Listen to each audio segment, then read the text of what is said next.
नमस्कार, आप देख रहे हैं महुआ खबर में हूं आपके साथ है विवेकानंद झा।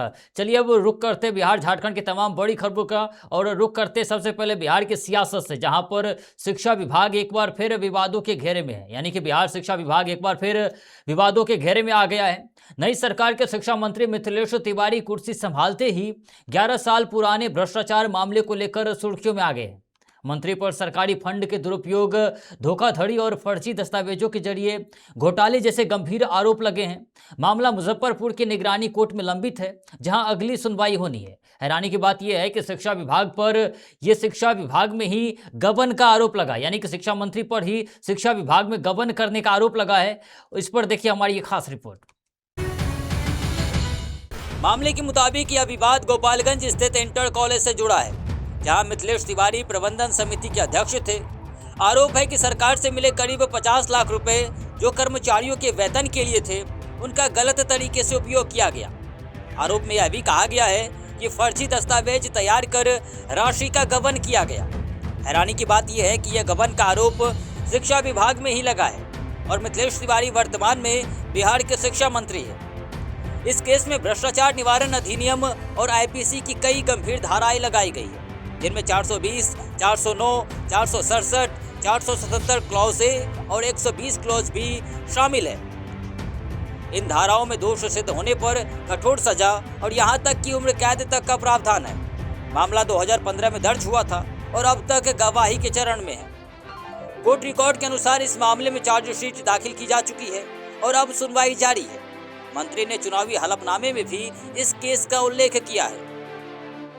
खास बात है कि शिक्षा मंत्री मिथिलेश तिवारी बिहार की शिक्षा व्यवस्था से ही जुड़ा हुआ पुराना मामला है। वही मिथिलेश तिवारी का कहना है कि यह मामला पुराना है और मेरे खिलाफ राजनीतिक साजिश के तहत एफआईआर दर्ज किया गया था और मैं कोर्ट में अपना पक्ष रख रहा हूं। इस विवाद ने बिहार की राजनीति को एक बार फिर से गरमा दिया है। इससे पहले भी राज्य में शिक्षा मंत्री पर लगे आरोपों के चलते बड़ा राजनीतिक संकट देखने को मिला था, जब तत्कालीन मंत्री को पद संभालने की कुछ ही घंटों में इस्तीफा देना पड़ा था। हालांकि इसके बाद अब जो है राजनीतिक बयानबाजी तेज हो गई। तो के हाल पालने में दिखता है। जिस दिन जाकर के चार्ज ले रहे थे उसी दिन उन्होंने पिटवा दिया छात्रों को। गंभीर आरोप से घिरे हुए हैं। अजब शिक्षा मंत्री की गजब कहानी। शिक्षण संस्थान से ही गमन का आरोप। कहाँ है ट्रिपल सी? जीताराम मांझी, रामानंदन जी, सबसे इस्तीफा लेने वाले, मेवालाल जी से इस्तीफा लेने वाले लोग कहाँ चले? किस मान में घुसे हो भाई? उस पर संज्ञान जो है ना चार्जशीटेड नहीं हो जाते हैं। अब उनके तो लालू प्रसाद जी कन्विक्टेड है। आदरणीय तेजस्वी जी का पूरा फैमिली जो है ना चार्जशीटेड है। तो वो अपनी बात करें, वो प्रदेश की चिंता न करें। प्रदेश की सम्मानित जनता उनको बुरी तरह से वोट के चोट देकर मटिया मेट कर दिया है।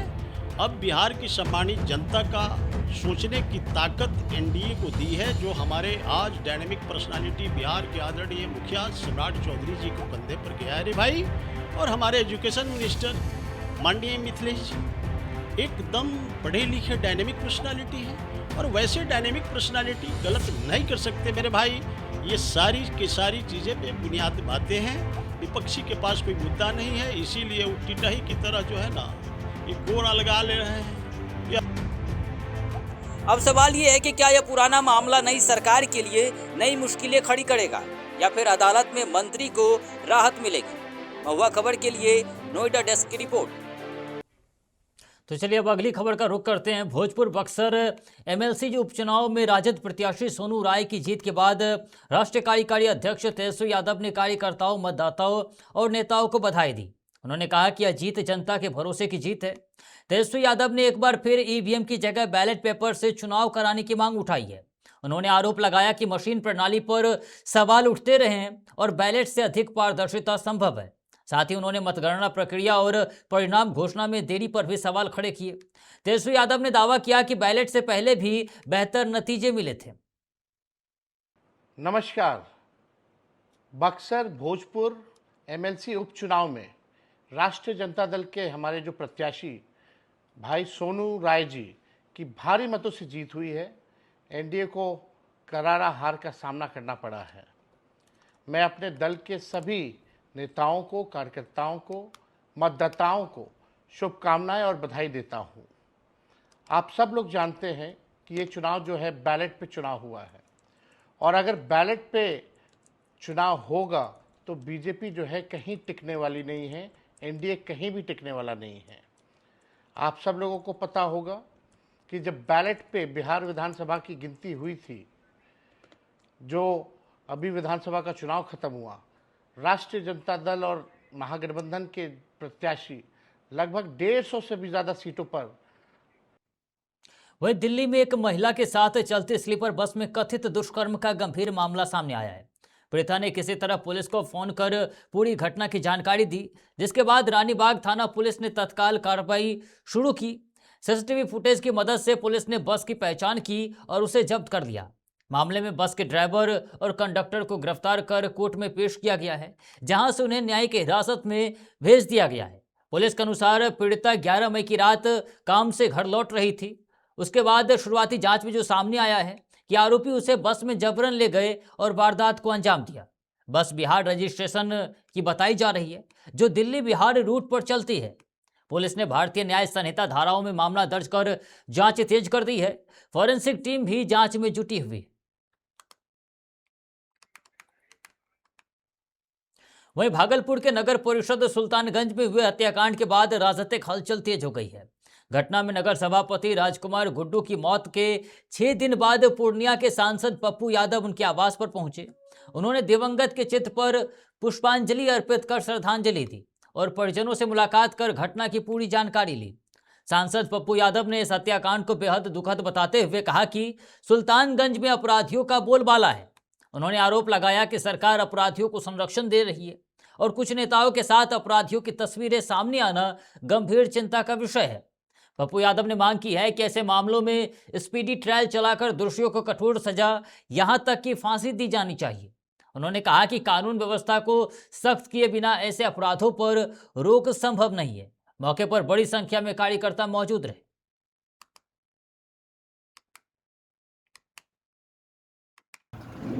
यह कंट्री कभी गरीब की इज्जत नहीं किया। यह कंट्री सिर्फ माफिया, ताकतवर, अपराधी और नेता की इज्जत करता है। और इन नेताओं से बड़ा माफिया जीतने के लिए नेता लोग कोई कुकर्म करेंगे, किसी का पैर पकड़ेंगे, किसी को सैया बना लेंगे। अपराधी बेलगाम आज से है। आप तो अजीब अजीब कहानी बता रहे। आज पेपर क्वेश्चन वो भी हत्याकांड कब हुआ था। वहीं देशभर के दवा विक्रेताओं और केमिस्ट संगठनों ने ऑनलाइन फार्मेसी कंपनियों की कथित अनियंत्रित कार्यप्रणाली के खिलाफ बड़ा आंदोलन शुरू करने का ऐलान किया है। All India organisation of chemist and druggist ने 20 मई 2026 यानी कि बुधवार को एक दिवसीय राष्ट्रव्यापी बंद का आह्वान किया है। संगठन का दावा है कि इस आंदोलन में 12.40 लाख से अधिक केमिस्ट और दवा वितरक जो है वो शामिल होंगे। संगठन ने प्रधानमंत्री मोदी को ज्ञापन भेजकर कहा कि लगातार अनुरोधों के बावजूद सरकार ने दवा व्यापार से जुड़े मुद्दों पर कोई ठोस कदम नहीं उठाया है, जिससे नाराजगी बढ़ रही है। केमिस्टों का आरोप है कि ऑनलाइन प्लेटफॉर्म बिना भौतिक सत्यापन के दवाई बेच रहे हैं, जिससे एंटीबायोटिक दुरुपयोग और एंटी माइक्रोबियल का जो है खतरा बढ़ रहा है। साथ ही साथ संगठन ने कॉरपोरेट कंपनियों पर डीप डिस्काउंट से अनुचित प्रतिस्पर्धा और बाजार में असंतुलन पैदा करने का भी आरोप लगाया है। वहीं सरायकेला जिले के कांड्रा थाना क्षेत्र स्थित amalgam steel and power limited के मुख्य गेट पर गुरुवार सुबह से कालिंदी परिवारों ने जोरदार धरना प्रदर्शन किया। बड़ी संख्या में महिलाएं, पुरुष और बच्चे डेगची बर्तन के साथ कंपनी गेट के सामने बैठ गए और रास्ता जाम कर दिया। प्रदर्शनकारियों का आरोप है कि वर्ष 2003 में उन्होंने अपनी जमीन कंपनी को दी थी, जिसके बदले उन्हें रोजगार देने का आश्वासन मिला था। लेकिन 23 साल बीत जाने के बाद भी प्रभावित परिवारों को अस्थायी नौकरी नहीं मिल पाई है। लोगों का कहना है कि कई बार कंपनी प्रबंधन और जिला प्रशासन से शिकायत करने के बावजूद कोई ठोस समाधान नहीं निकला। इससे आक्रोश बढ़ता जा रहा है। प्रदर्शनकारियों ने चेतावनी दी है कि या तो जमीन वापस की जाए या फिर सभी प्रभावित परिवारों को रोजगार दिया जाए। मौके पर कांड्रा पुलिस तैनात है और स्थिति पर नजर रखी जा रही है। हम लोग का नौकरी के बारे में ही बोलने आए हैं, क्योंकि हम लोग का 2003 से नौकरी देने का वादा किया था, लेकिन वो वादा अभी पूरा नहीं हो रहा है। हम लोग का बाल बच्चा, देखिए मेरा भी 3 ठो बच्चा है, और मेरा हस्बैंड का ज्वाइनिंग में 9,000 में किया है। क्या 9,000 में मेरा परिवार पूरा खुशहाल रहेगा? कि बाल बच्चा को हम लोग पढ़ा सकते हैं? कुछ नहीं, खाली खाने पीने में अगर पैसा बर्बाद कर देंगे हम लोग, तो बच्चा का मेरा आगे वाला भविष्य क्या होगा? हैं कि हम लोग को नौकरी चाहिए, नहीं तो हम लोग यहीं भूख हड़ताल करके यहीं पे गेट जाम करके हमेशा के लिए रह जाएंगे। जितना भी जमीन गया हम लोग का भाई बहन का, सबका नौकरी होना चाहिए। और कितना जन को नौकरी नहीं दिया है? अभी तक 15 जन का नौकरी नहीं दिया गया। जब आते हैं डेट पे डेट दिया जाता है हम लोग को, जब भी आते हैं डेट पे डेट दिया जाता है। तो हमेशा के लिए यही चीज है। तो अभी हम लोग यही चीज चाहते हैं, अभी नौकरी चाहते हैं, नहीं तो यहीं पे भूख हड़ताल करके रहना चाहते हैं हमेशा के लिए। वहीं भागलपुर के मधुसूदनपुर थाना क्षेत्र के मनसर गांव में पुलिस ने बड़ी कार्रवाई करते हुए किराना दुकान की आड़ में चल रहे स्मैक कारोबार का खुलासा किया है। छापेमारी के दौरान पुलिस ने आरोपी कैलाश यादव को गिरफ्तार किया। तलाशी में उसके पास से 19.41 ग्राम स्मैक, एक डिजिटल वेट मशीन और 10,400 रुपये नकद बरामद किए गए। कार्रवाई के बाद इलाके में हड़कंप मच गया। सिटी एसपी शैलेंद्र सिंह ने बताया कि गुप्त सूचना के आधार पर मधुसूदनपुर थाना की टीम ने छापेमारी की। बरामद डिजिटल वेट मशीन का उपयोग स्मैक की तौल के लिए किया जाता है। फिलहाल पुलिस आरोपी से पूछताछ कर नेटवर्क से जुड़े अलग अलग लोगों की पहचान में जुटी है। पुलिस ने कहा कि जिले में नशे के कारोबार के खिलाफ अभियान लगातार जारी रहेगा और दोषियों पर सख्त कार्रवाई की जाएगी।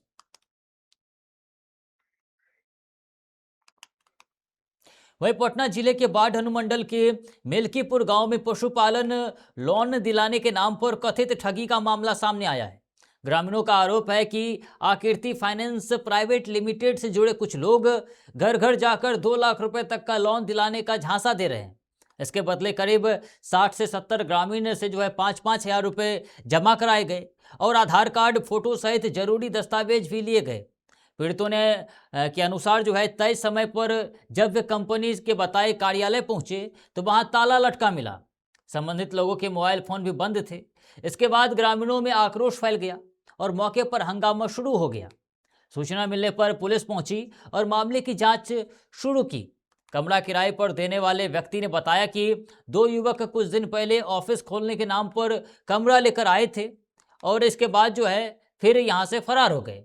ग्रामीणों ने कार्रवाई की मांग की है, लेकिन ये घटना ने ग्रामीणों के लिए एक तरीके से सबब बन गया है, जहां लोन के नाम पर उसके साथ में ग्रामीणों के साथ में फ्रॉड किया गया। कहा गया कि आपको वो लोन दिया जाएगा और इसके बाद पीड़ित परिवारों से 5-5 हजार रुपये लिए गए और करीब 60 से 70 ग्रामीणों से लगभग 5-5 हजार रुपये वो लिए गए और कहा गया कि आपको 2 लाख तक का लोन वो दिया जाएगा। ग्रामीणों का आरोप है कि आकृति फाइनेंस प्राइवेट लिमिटेड से जुड़े कुछ लोग घर घर जाकर 2 लाख रुपए तक का लोन दिलाने का झांसा दे रहे थे। इसके बदले में करीब 60 से 70 ग्रामीणों से 5-5 हजार रुपये की वसूली की गई, उनसे जमा कराए गए और उनसे आधार कार्ड, फोटो सहित जरूरी दस्तावेज भी लिए गए। उन्हें भरोसा दिलाया गया कि आपको 2 लाख रुपए तक का लोन मिल जाएगा। जब समय बीत गया, पीड़िता लगातार वो मांग कर रहे थे लोन की और पीड़िता के अनुसार जब तय समय पर वे कंपनी के बताए कार्यालय पर पहुंचे, पते पर पहुंचे, तो वहां ताला लटका मिला। संबंधित लोगों के मोबाइल फोन भी वहां पर बंद थे। इसके बाद ग्रामीणों में आक्रोश फैल गया और मौके पर वहां पर ग्रामीण वो हंगामा शुरू कर दिया। सूचना मिलने पर पुलिस पहुंची और मामले की जांच शुरू की।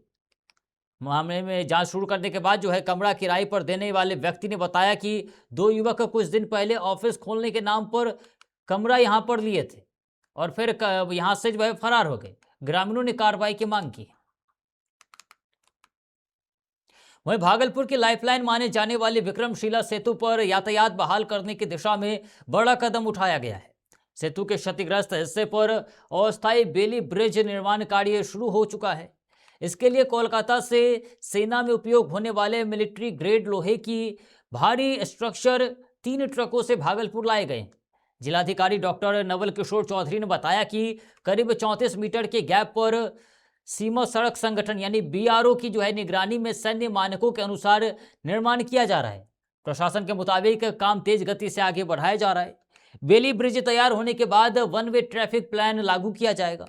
पुल के दोनों छोर पर पुलिस बल तैनात रहेगा और एक समय में केवल एक दिशा से वाहन को ही गुजरने की अनुमति दी जाएगी।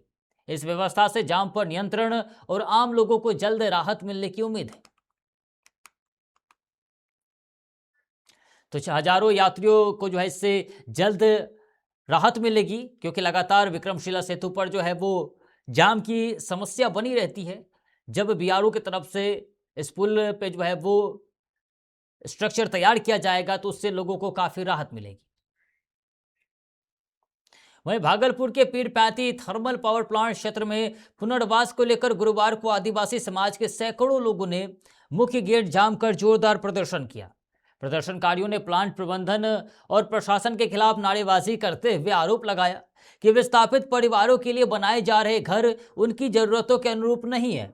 उनका कहना था कि जमीन पर गांव छोड़ने के बाद भी पुनर्वास के नाम पर छोटे और असुविधाजनक घर दिए जा रहे हैं। ग्रामीणों के मुताबिक कई बार शिकायत के बावजूद सुनवाई नहीं हुई, जिससे उन्हें आंदोलन का रास्ता अपनाना पड़ा। सूचना पर प्रखंड विकास पदाधिकारी अभिमन्यु कुमार और अंचलाधिकारी चंद्रशेखर मौके पर पहुंचे और लोगों को समझाने का प्रयास किया। प्रशासन ने निर्माणाधीन स्थल का निरीक्षण कराते हुए आश्वासन दिया कि आगे मांगों पर जो है विचार होगा। स्थानीय विधायक मुरारी पासवान ने भी प्रदर्शनकारियों का समर्थन किया। हालात बाद में शांत हुए, लेकिन ग्रामीणों ने चेतावनी दी कि मांगे नहीं मानी गई तो आंदोलन तेज होगा।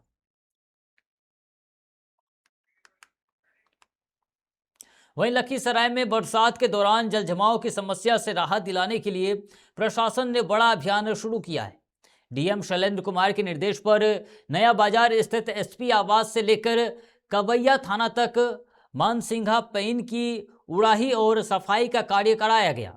नगर परिषद की देखरेख में जेसीबी मशीन के माध्यम से पेन से गाद और कचरा हटाकर जल निकासी व्यवस्था को दुरुस्त किया जा रहा है। प्रशासन का कहना है कि सदर अस्पताल परिसर और आसपास के रिहायशी इलाकों में जो है हर साल जल जमाव की गंभीर समस्या बनी रहती है और इसे देखते हुए नगर परिषद को तत्काल कार्रवाई का निर्देश दिया गया है। अधिकारियों के अनुसार बारिश शुरू होने से पहले सफाई कार्य लगातार जारी रहेगा ताकि शहरवासियों को जल भराव से परेशानी न हो। नगर परिषद के कार्यपालक पदाधिकारी प्रभात रंजन ने बताया कि अभियान को चरणबद्ध तरीके से आगे भी जारी रखा जाएगा।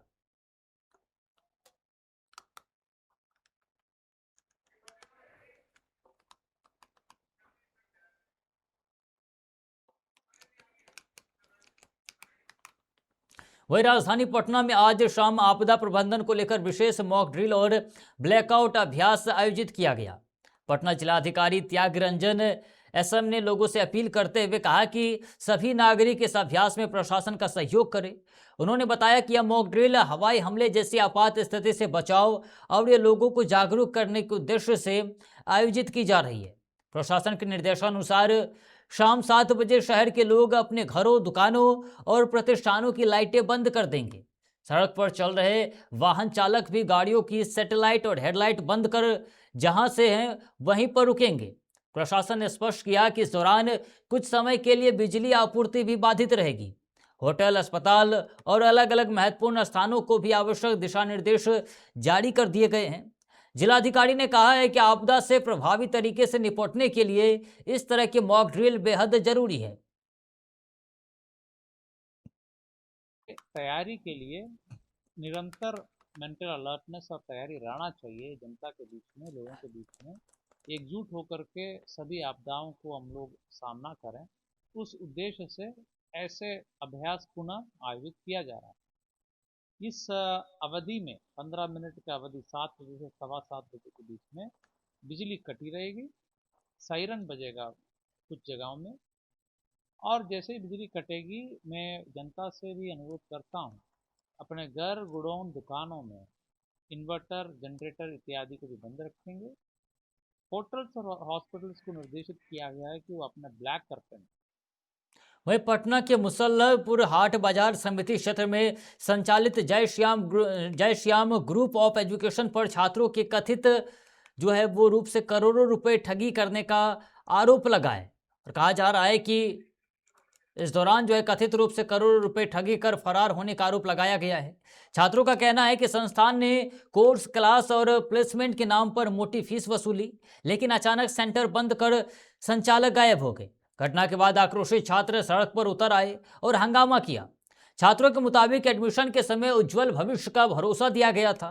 फीस जमा कराने के बाद ना तो नियमित कक्षाएं हुई और ना ही वादे पूरे किए गए। जब छात्र संस्थान पहुंचे तो वहां ताला लटका मिला। इसके बाद उन्होंने पुलिस से शिकायत कर कार्रवाई की मांग की। स्थानीय लोगों का कहना है कि निजी कोचिंग संस्थानों की निगरानी सख्त होने के बावजूद ऐसे मामले सामने आ रहे हैं। पुलिस ने शिकायत मिलने के बाद जांच शुरू कर दी।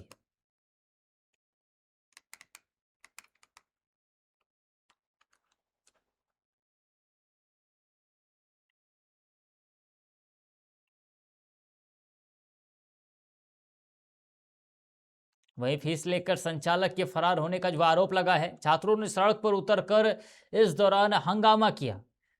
छात्रों का आरोप है कि उज्जवल भविष्य के नाम पर कोचिंग संस्थान द्वारा जो है फीस ली गई, लेकिन बाद में ताला बंद कर दिया गया। शिकायत के बाद पुलिस ने जांच शुरू कर दी है, लेकिन छात्रों का यह आरोप बिहार में शिक्षा व्यवस्था के साथ साथ जो है वो लगातार कई सवाल खड़े कर रहा है। जहां फीस लेकर कोचिंग संचालक फरार हो गया। छात्रों का आरोप है कि उन्होंने फीस दिया, मोटी फीस दी, और उसके बावजूद जो है वो कोचिंग संचालक फरार हो गया। हालांकि छात्रों ने पुलिस से शिकायत की है, जिसके बाद पुलिस के द्वारा जांच जारी है। पटना के मुसल्लहपुर हाट बाजार समिति क्षेत्र में संचालित जय श्याम ग्रुप ऑफ एजुकेशन पर छात्रों से कथित रूप से करोड़ों रुपए की ठगी कर फरार होने का जो है ये गंभीर आरोप लगाया गया है।